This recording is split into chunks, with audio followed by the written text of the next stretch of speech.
Module Overview. This module dives into one of the most profound yet often underestimated elements in organizational behavior: perception and attribution.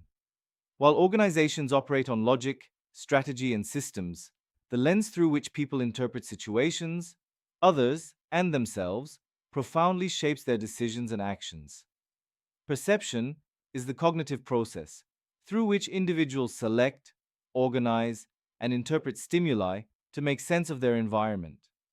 In the workplace, how employees perceive tasks, managers, policies, and coworkers deeply influences motivation, performance, conflict, collaboration, morale, and culture. Attribution, closely related, is the process of assigning causes to behaviors and events, whether our own or others. It answers the question, why did that happen?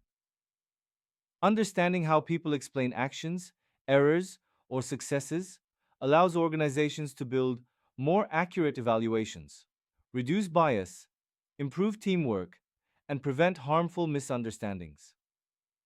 This module examines perceptions mechanisms, attribution theories, perceptual biases, decision-making errors, and practical strategies for improving organizational communication, performance appraisal, leadership, and culture through perceptual awareness. Learning objectives. By the end of this module, you will define perception and outline the perceptual process, explore factors influencing individual perception in the workplace, identify common perceptual errors and biases, understand attribution theory and how people explain behavior, apply perceptual and attributional knowledge to improve managerial judgment, fairness, and communication. What is perception? Perception is the process by which individuals interpret and make sense of sensory data. In an organizational context, it determines how managers evaluate employee performance, teams interpret each other's intentions, leaders are judged by subordinates, customers view products and services, conflicts escalate or get resolved. Perception is not an objective reflection of reality, it is subjective and filtered through personal experiences, cultural background, emotions, motivations, expectations. In short, period. We don't see things as they are, we see them as we are. The perceptual process. 3 stages. Selection. Filtering stimuli from the environment based on relevance, salience, and need. Example. Period.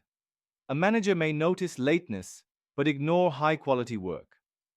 Organization. Arranging selected stimuli into recognizable patterns using schemas, categories, or mental models. Example. Period. Stereotyping a soft-spoken employee as lacking leadership. Interpretation. Point. Assigning meaning to the organized stimuli based on personal judgment. Example. Period. Believing an employee who questions authority is rebellious rather than innovative. Section 2 : Factors influencing perception in organizations. A perceiver factors: past experience, personality traits, motives and expectations, current emotional state, cognitive biases, B, target factors, physical appearance, verbal and nonverbal cues, actions versus intentions, stereotypes and social roles. C, situational factors, work environment, organizational culture, time pressure, social norms and peer pressure, perceptual distortions and biases. First, stereotyping, generalizing based on group membership, e.g., age, gender, ethnicity. Example, period. Assuming older employees resist technology. Dubionje, halo effect. Allowing one positive trait to influence overall judgment. Example, period. Thinking a punctual employee is also smart, ethical, and hardworking. Third horns effect. Allowing one negative trait to overshadow others. Example, period. Viewing an introverted employee as uncooperative.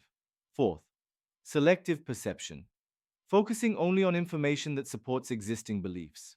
Example, period. A manager only noticing mistakes from an employee they distrust. Fifth, projection. Attributing one's own characteristics to others. Example, period. Assuming others value recognition just because you do. Sixth, contrast effect. Evaluating a person in comparison to others rather than against standards. Example. Period. Overrating a mediocre employee because they followed a poor performer. Seventh. Recency effect. Giving more weight to recent events. Example. Period.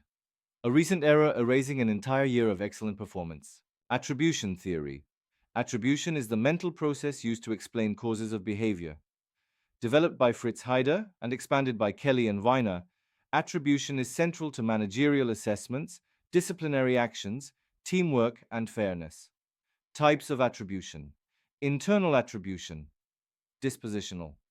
Behavior is due to internal traits like laziness, attitude, or competence. External attribution. Situational. Behavior is due to outside factors like workload, environment, or bad luck. Kelly's attribution theory. The three dimensions factor. Description, example, consensus. Do others behave similarly in the same situation? Are others also late? Distinctiveness. Is this behavior unusual for the person across situations? Is the person only late for this job? Consistency. Does the person behave this way repeatedly over time? Is the person late every day? High consensus, high distinctiveness, low consistency. External attribution. Low consensus, low distinctiveness, high consistency. Internal attribution. Attribution errors and managerial consequences. First fundamental attribution error. Overestimating internal causes and underestimating external causes when judging others. Example. Period. Assuming an employee missed a deadline due to laziness rather than system failure. 2. Self-serving bias. Attributing success to internal factors and failure to external ones. Example. Period. A manager takes credit for team success but blames team for failures. Third actor-observer bias. We see our own behavior as situational, but others' behavior as dispositional. Example. Period. I was late because of traffic. She was late because she's careless. Practical applications in the workplace. Performance appraisal. Managers should consider biases and avoid hasty attributions. Conflict resolution. Understanding perspectives reduces blame and improves dialogue. Hiring and promotion. Guard against stereotyping and similarity bias. Leadership. Effective leaders check assumptions, seek context, and clarify intent. Customer service. Empathy and attribution training reduce customer friction. Improving perceptual accuracy. Use multiple sources of information. Seek feedback from peers and subordinates. Practice active listening and empathy. Engage in bias training and reflection. Build awareness of unconscious prejudice. Apply 360-degree appraisals to reduce error. Conclusion. Perception and attribution form the foundation of social understanding in the workplace. They influence how we see colleagues, interpret actions, give feedback, handle conflict, and make leadership decisions.